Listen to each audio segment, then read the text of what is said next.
وسنة رسوله صلى الله عليه وسلم والدعاء إلى الهدى إلى خير ابتغاء وجه الله ومرضاته وقربه وثوابه سبحانه وتعالى. بسم الله الرحمن الرحيم. الحمد لله رب العالمين وبه نستعين على أمر الدنيا والدين والصلاة والسلام على أشرف الأنبياء والمرسلين وعلى آله وصحبه أجمعين. رب اشرح لي صدري ويسر لي أمري واحلل من لساني يفقهوا قولي وسد لساني وهدي قلبي بحق سيدنا محمد صلى الله عليه وسلم. سبحانك لا علم لنا إلا ما علمتنا إنك أنت العليم الحكيم. اللهم صل على سيدنا محمد وعلى آل سيدنا محمد صلاة تغفر بها الذنوب وتصلح بها القلوب وتنطلق بها العصوب وتلون بها الشؤوب وعلى آله وصحبه من نسوب برحمتك يا أرحم الراحمين. Alhamdulillah, kita dapat berjumpa kembali dalam acara maulid, zikir, dan juga ta'lim. Soalnya saya dan jenengan itu kalau ingin menjadi baik tidak ada lain kecuali banyak hadir di majelis ta'lim. Rasulullah bersabda, "Man salaka tariqan yaltamisu fihi ilman, sahalallahu lahu tariqan ilal jannah." Barang siapa yang menempuh jalan mencari ilmu, maka akan dimudahkan oleh Allah Subhanahu wa taala dalam jalan menuju ke surganya Allah Subhanahu wa taala. Dijelaskan oleh Imam Ghazali, al-ilmu katanya yuntijul ahwal wal ahwal yuntijul amal. Ilmu itu membuat orang banyak ilham dari Allah Subhanahu wa taala. Sebab kita tahu fadilah ilmu, contoh kita tahu fadilah salat duha namanya.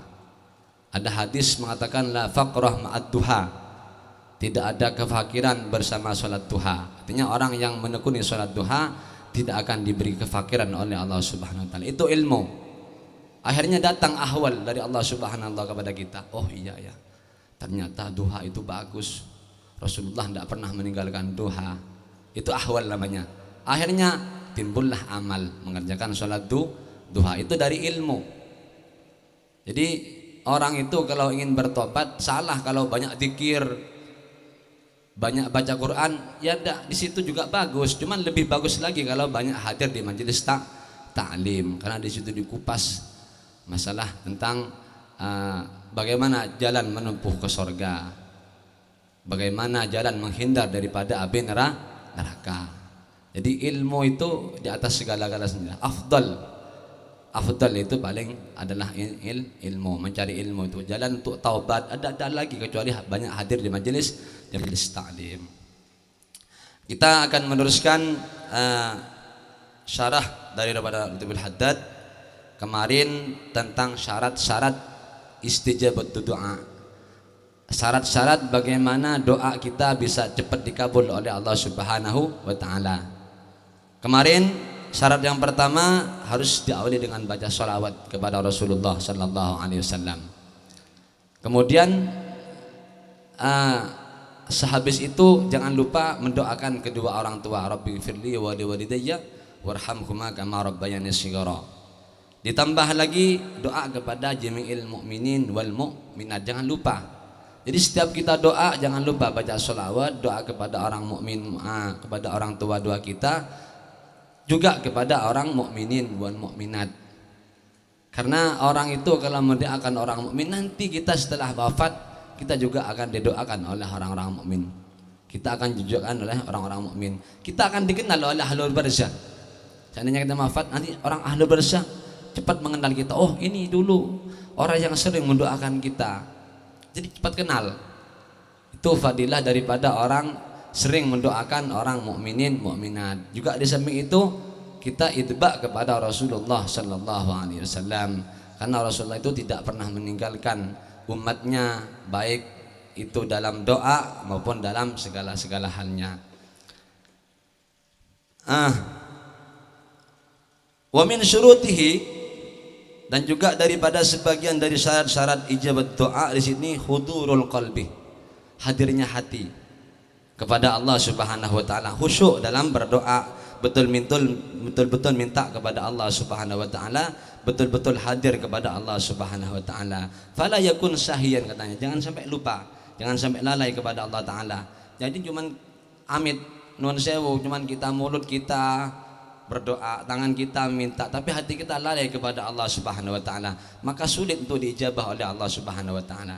Karena di sini ada hadis katanya, ruya fil hadis anna Allah Subhanahu wa taala la yastajibu du'aan min qalbin ghafil sahin la min qalbin wala min qalbin lahin.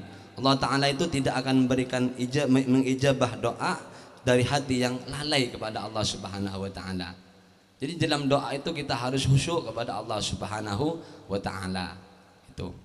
Salat itu yang bisa bermanfaat itu apabila khusyuk. Inna sholata tanha 'anil fahsya wal munkar.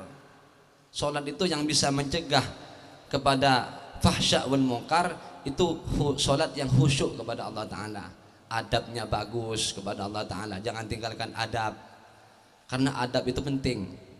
Bajang niki nuwun sewu niki, bajang nika mondeng lake niki. Nika mabaina surra wa rukbah. Niki. Cuman masak Allah taala karo awas ngaosah. Niki. Masak Allah taala cuman karo cukup. Sebutake dalam kitab syarhu hadis Jibril sareng Habib Zain bin Smith, jepon man tahawana bil adab hurrima bis sunnah wa man tahawana bis sunnah hurrima bil fardhi. Orang yang mengintengkan adab kepada Allah Subhanahu wa taala dalam menyembah kepada Allah Subhanahu wa taala, maka suatu saat akan diharamkan mengerjakan sholat sunnah, mengerjakan sunnah. Dan barang siapa yang mengentengkan sunnah, suatu saat dia akan lalai terhadap sesuatu yang wajib, sesuatu yang fardu. Jadi adab itu penting. Adab kepada Allah, adab kepada Rasulullah, adab dalam berdoa itu penting. Itu penting. Rasulullah di Quran dipuji wa innaka ala hulukin adzim. Jadi penting adab itu.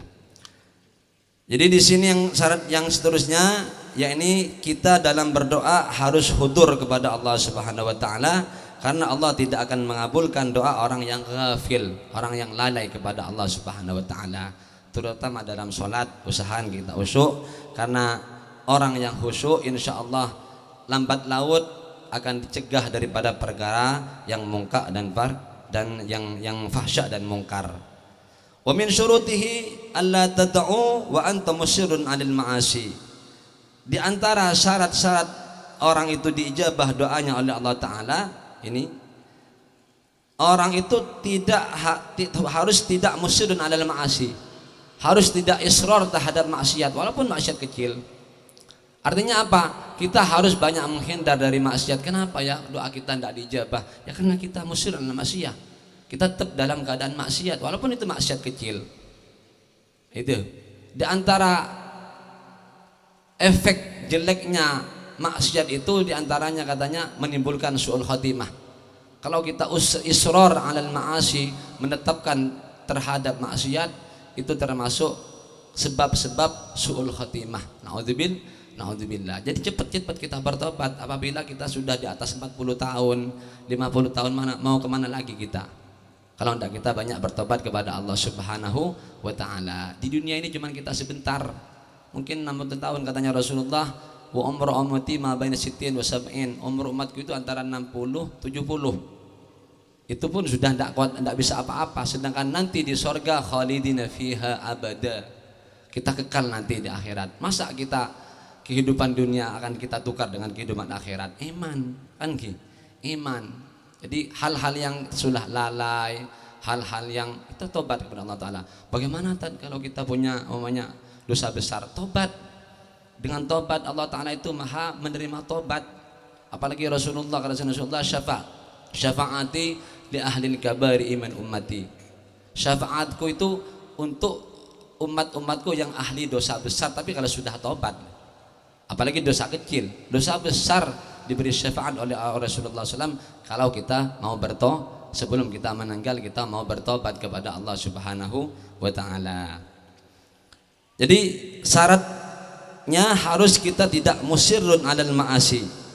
Lima ruwiya 'anin Nabi sallallahu alaihi wasallam annahu qala ahmaqun nas may yatamanna taubah wa hum musirrun 'alal ma'asi walau qabla al-ma'siyah. Ini termasuk orang yang bodoh katanya, orang yang mengharap kepada maksiat, mengharap kepada tobat, mengharap untuk ditobat diampuni oleh Allah Subhanahu wa taala, tapi dia tetap bermaksiat. Bermaksiat. Cuman lantas jangan kita putus daripada tobat. Saya pernah mengutip dawuhnya Habib Umar bin Hafid, katanya, seandainya sampean setiap hari berdosa, katanya, jangan lupa bertobat. Tiap berdosa jangan lupa bertobat. Enggak, katanya percuma tobat kalau kita. Enggak, katanya Habib Umar itu. Tiap kalian berdosa langsung bertobat. Tiap kalian berdosa langsung bertobat. Mungkin suatu saat sampean bosan untuk berdosa, tinggal tobatnya yang ada. Disebutkan dalam kitab Nurul Dolam ini bahwa kita itu ada yang menjaga, malaikat raqib dan malaikat atid. Malaikat raqib itu menjaga, mencatat amal baik, malaikat atid itu mencatat amal jelek. Kalau kita berbuat amal baik, malaikat raqib langsung nulis. Nah, ini langsung nulis. Bahkan satu amal baik ditulis 10 oleh malaikat raqib. Ini rahmatnya Allah Subhanahu wa taala. Kalau kita berbuat jelek, malaikat raqib katanya dicegah oleh malaikat atid. Malaikat raqib dicegah, malaikat atid dicegah oleh malaikat raqib. Jangan tercatat dulu, tunggu 6 jam katanya. Tunggu 6 jam. Kalau dia dalam 6 jam baca istighfar kepada Allah Subhanahu wa taala, maka jangan ditulis. Dosa itu jangan ditulis. Kalau dia nanti bertobat, kalau nanti dia sampai 6 jam tidak bertobat, baru dicatat. Cuman walaupun begitu, seandainya nanti dia istighfar, banyak istighfar, betul-betul tobat kepada Allah Subhanahu wa taala, sudah dihapus saja katanya. Ini rahmat Allah Subhanahu wa taala kepada kita ini. Jadi jangan lupa istighfar, apalagi sekarang ya, di bulan Rajab ini. Di bulannya dikatakan syahrul istighfar. Bulan untuk pengampunan dari Allah Subhanahu wa taala. Dikatakan lagi bulan Rajabnya syahrul asab. Syahrun bulan dituangkan rahmat oleh Allah Subhanahu wa taala. Jadi kalau kita berbuat baik, akan rahmat datang dari Allah Subhanahu wa taala. Kesempatan di bulan Rajab ini kita banyak bertobat kepada Allah Subhanahu wa taala. Wa min syurutihi, katanya, daripada syaratnya salat al-ikhlas. Ikhlas kepada Allah Subhanahu wa taala. Kita tidak mengharapkan apa-apa, tidak ingin dipuja orang, ikhlas hanya kepada Allah Subhanahu wa taala. Diceritakan di sini waruya an Musa, diceritakan dari Nabi Musa, Nabi sallallahu alaihi wasallam, annahu marra bi rajulin. Nabi Musa berjalan melewati seorang laki-laki. Wa huwa yad'u wa yatadarra. Orang laki-laki itu banyak berdoa, tadarra kepada Allah taala, ya Allah, ya Rabb. Nangis-nangis kepada Allah Subhanahu wa taala. Faqala Musa, Nabi Musa berkata, ala nabiyyina wa alaihi salatu wassalam. Nabi Musa berkata, ilahi, wahai Tuhanku, katanya, lau kanat hajatuhu biyadi qadaituhu.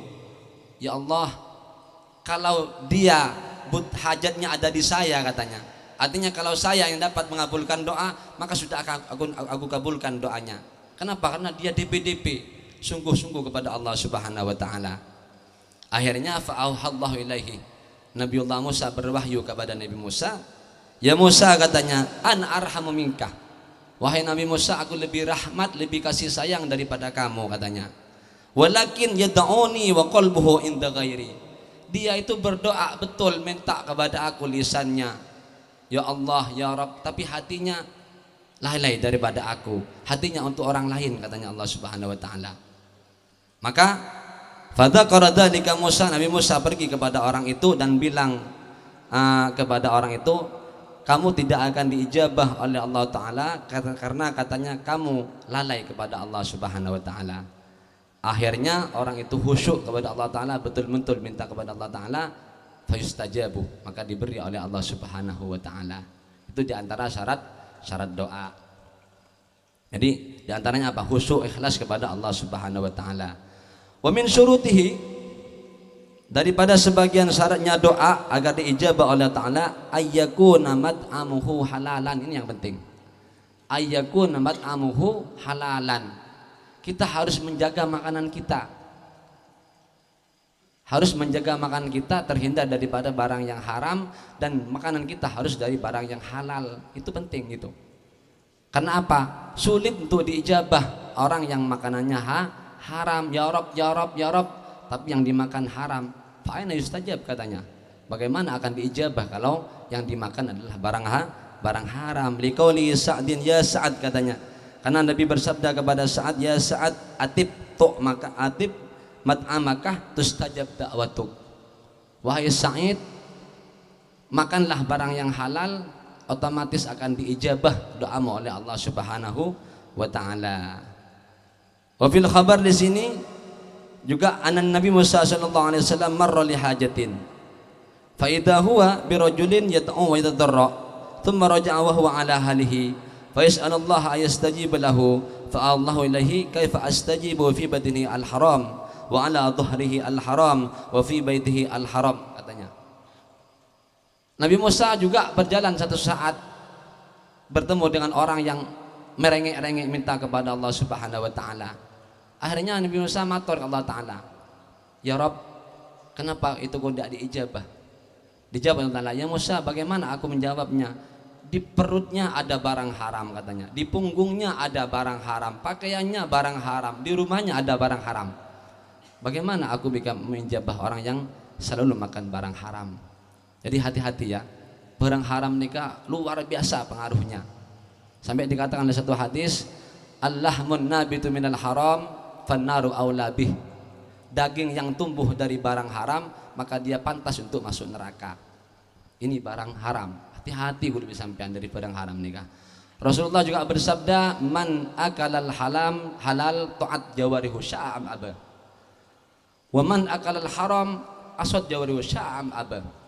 Barang siapa yang makan barang halal, menjaga barang makanannya dari barang halal, dari barang haram, dia selalu makan barang haram, menjaga makanannya dari barang haram, maka akan taat jawarihu, otomatis jawarinya akan taat kepada Allah. Sya'am aba, dia itu mau tidak mau, sengaja atau tidak sengaja makan barang halal, tetap akan taat jawarinya.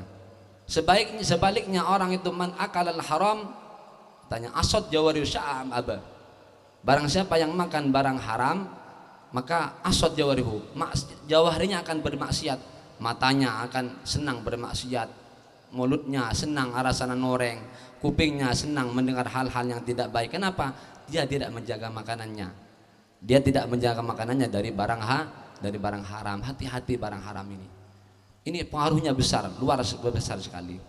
Sayyidina Abu Bakar dulu, satu saat ada budaknya Abu Bakar itu bawa kurma, langsung Sayyidina Abu Bakar mengambil dan dimakan oleh Sayyidina Abu Bakar. Akhirnya terkejut itu budak, kaget, kenapa kok dimakan katanya. Dari mana kamu dapat ini? Ya Sayyidina ya Sayyidi katanya, wahai tuanku, dulu aku pernah punya teman dan aku pernah menipu dengan teman itu dulu. Menipu bagaimana? Pura-pura jadi dukun katanya. Setelah aku jadi budaknya sampean, aku berpisah dengan dia. Lah tadi aku ketemu dengan dia bawa kurma, aku ambil. Lah Sayyidina Abu Bakar ini saking takutnya kemasukan barang haram, cetok nih kak. Wakilah kejauhan sampai para tadanya ben. Dan takut kemasukan barang haram. Karena sebut taki dalam situng insyaallah dalam syarah Sulam Taufik, barang siapa yang makan barang haram wa atau ibadah, dia memperbanyak ibadah, fahuwa kal hamim yarkudu ala daibin fasidin, maka ibarat napa merpati angkrem di telur yang sempurugen, tak hasil napa tan mendearna barang maka hati-hati dari barang haram nikah. Hati-hati dari barang haram. Orang-orang dulu tuh yang dijaga makanan, kalau soal najis tidak begitu perhatian, tapi kalau soal yang dimakan ini dari barang haram, barang syubhat, ini hati-hati. Al halalu bayyinun katanya, wal haram bayyinun wa ma bainahuma umurun mustabihat. Barang halal jelas dari kerja kita jelas, barang haram sudah jelas dari mencuri. Ada hal yang istibah, dinamakan barang syubhat. Ini antara bainal halal wal haram, antara halal dan haram. Ini orang warok menjaga terhadap ini. Ini dikatakan Habib Abdul Qadir Bilbagi Malang itu kalau ada makanan barang syubhat itu tidak bisa ditelan katanya, dikunyah tidak bisa dikunyah, nggak bisa ditelan. Akhirnya yaitu orang-orang yang dijaga oleh Allah Subhanahu wa taala. Kita harus menghindar dari barang itu. Karena kita tidak akan bisa khusyuk, tidak akan bisa yatadarru ila Allah, tidak akan bisa menikmati ladzatul munajah kepada Allah taala kalau masih ada barang haram dalam diri kita ini. Dikatakan Syekh Abu Yazid Al-Bustami itu dikatakan qutbul ahwal, wali kutub dalam segi ahwal. Katanya ulama mengatakan al-kutub thalatha, katanya wali kutub itu ada 3. Ada kutubul maqamat Syekh Abdul Jilani, itu di zamannya maksudnya. Ada kutubul ulum Imam Ghazali, ada kutubul ahwal Syekh Abu Yazid Al-Bustami. Itu mator respon kaumin, ya ummi, saya ibadah kepada Allah Ta'ala tidak pernah merasakan ladzatul munajah, katanya. Ada apa ummi? Apakah ketika ummi mengandung saya, katanya, ummi makan barang haram, katanya. Diingat-ingat oleh ibunya, oh iya nak, betul, dulu saya pernah naik ke atas loteng, katanya. Karena kalau di rumah-rumah Arab itu tidak ada ada loteng, soto istilahnya. Sutuh ini lantai atas itu, karena tidak ada genteng di sana ya.